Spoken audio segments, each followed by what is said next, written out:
Buenos días. Hoy jueves 12 de noviembre nos toca personal social.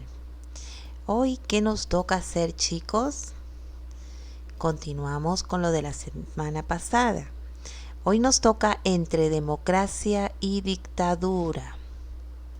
¿Qué es esto?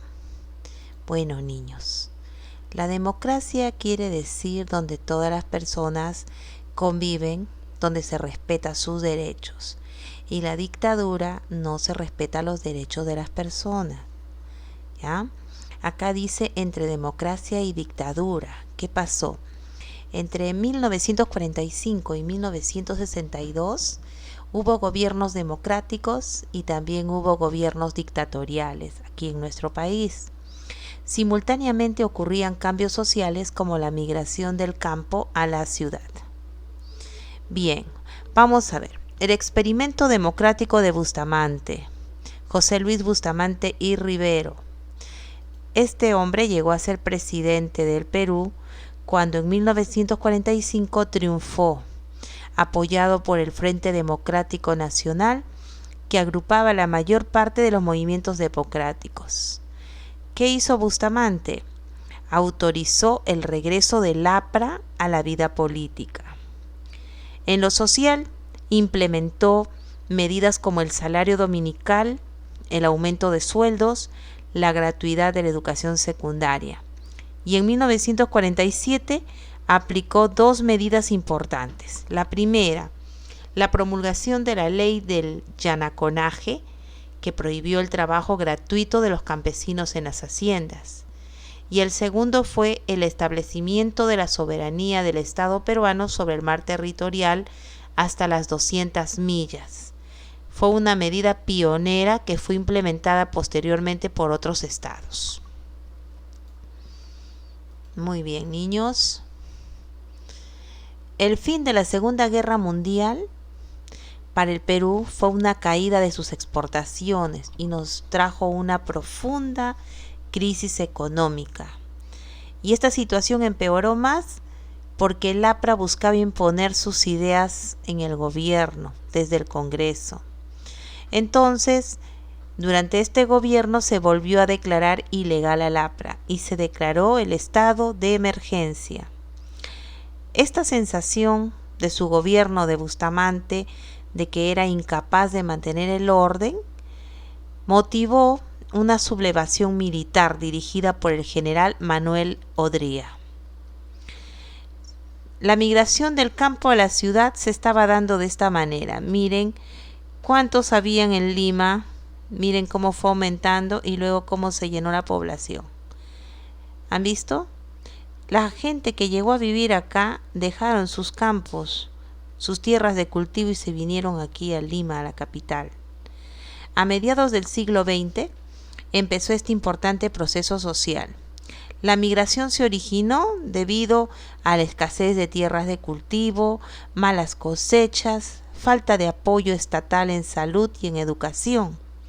Entonces los pobladores recién llegados a las ciudades se establecieron en terrenos baldíos, formando barriadas o pueblos jóvenes, lugares que carecían de servicios básicos como el agua, luz, desagüe.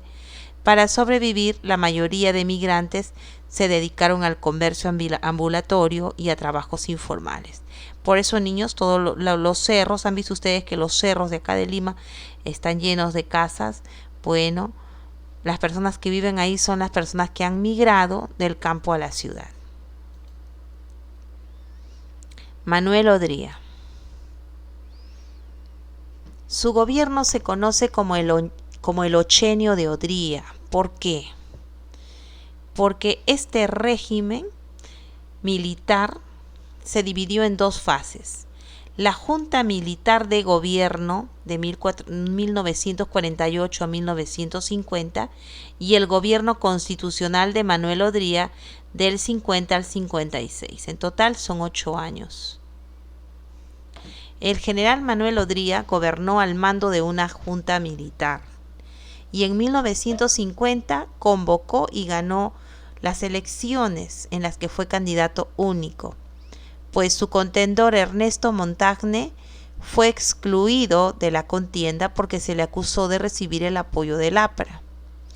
Su gobierno duró hasta 1956 y por eso se le denomina ochenio, 8 años de poder. Medidas de su gobierno. Primero, en lo político, como era gobierno militar, autoritario, dictatorial, restringió las libertades, reprimió duramente a los partidos apristas y comunistas, y en 1955 promulgó una ley que otorgaba a las mujeres el derecho al voto y a presentarse como candidatas. Segunda medida, en la parte económica, promovió las exportaciones y la inversión extranjera, reinició el pago de la deuda externa que estaba suspendido desde 1931. Además, emprendió la construcción de importantes obras públicas. Tercero, en la parte social, promulgó leyes favorables a los trabajadores, como la ley del seguro social para los empleados, el salario dominical, y también impulsó la educación al construir grandes unidades escolares. El segundo gobierno de Prado. El sucesor de Odría fue Manuel Prado, quien gobernó hasta 1962. Durante su gobierno se inició el boom de la producción de harina de pescado. Entonces se incentivó el desarrollo industrial, pero estas medidas no mejoraron el nivel de vida de las partes más pobres del país. En lo político, el gobierno de Prado fue conocido como el de la convivencia. ¿Por qué? Porque se alió con el APRA y con los seguidores de Odría. Vamos a ver. Nuevos movimientos políticos. A mediados de la década de 1950 y con el retorno de la democracia, se formaron dos nuevos partidos políticos que atrajeron a las masas populares. El primero fue Acción Popular, fundado por Belaúnde Terry en 1956. Su propuesta tuvo como idea central la cooperación, o sea, todos los niveles de la sociedad, sean sectores populares, profesionales, intelectuales, debían impulsar el desarrollo del país. Y el otro partido político fue la Democracia Cristiana, fundado en 1956 también por Héctor Cornejo Chávez. Él proponía una sociedad pacífica y armónica. Se basaba en la doctrina social de la Iglesia. En 1966, Luis Bedoya Reyes se separó de la Democracia Cristiana y fundó el Partido Popular Cristiano. Entre democracia y dictadura, elabora explicaciones sobre procesos históricos. A ver, vamos a completar este cuadro. Gobierno de José Luis Bustamante y Rivero. La circunstancia en la que llega al poder. ¿Cómo llega al poder José Luis Bustamante y Rivero? ¿Se acuerdan?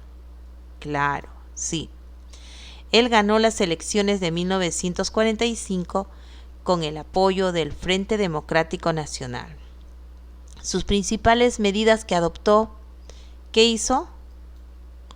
Aumentó los sueldos, hizo que sea gratis la educación secundaria, dio la ley del llanaconaje para que no se siga explotando a los campesinos, la soberanía del Estado peruano sobre las 200 millas marinas. Pregunta 2. ¿Cuál de las medidas adoptadas durante el gobierno de Bustamante y Rivero te parece más acertada? ¿Por qué? Viste que eran varias medidas. ¿Cuál te parece más acertada y por qué? No te olvides de la coyuntura política y social que estaba pasando el país. Así que piensa bien lo que vas a contestar. Esta no es la respuesta. Tienes que tú escribir la respuesta acá. ¿En qué año y en qué gobierno se dio el derecho al voto a la mujer? ¿Se acuerda? ¿Por qué crees que esta medida fue importante? En 1955, durante el gobierno de Manuel Odría, fue muy importante porque permitió a la mujer peruana participar en las elecciones como votante y como candidata, cosa que antes no podía hacerlo. Completa el siguiente esquema. Vamos a ver. El contexto político, ¿cuál era en ese año? El retorno de la democracia. Surgen dos movimientos políticos, Acción Popular y Democracia Cristiana. Acá el fundador, sí niños, Fernando Belaúnde Terry. Año, ¿se acuerdan? 1956. Muy bien. La propuesta quería que todos los sectores, todos, absolutamente todos, impulsaran el desarrollo del país. Y el Partido de la Democracia Cristiana, su fundador, ¿quién fue? Sí, Héctor Cornejo Chávez. ¿En qué año se fundó? El mismo año que Acción Popular, 1956. Propuesta: sociedad pacífica, armónica, basada en la doctrina social de la Iglesia. Tarea 1. La tarea que se está dejando, niños, es sobre gobiernos militares. Tienen que leer, acá habla de la Constitución de 1933 y luego la del 93. Al leer, ustedes van a ver qué diferencias hay entre estas dos y qué similitudes hay entre estas dos. Y la pregunta 2, ¿qué medidas implementó Manuel Prado en su gobierno en los aspectos sociales y económicos? Bueno, chicos, eso es todo por hoy. Cuídense mucho, obedezcan y no salgan a la calle, por favor.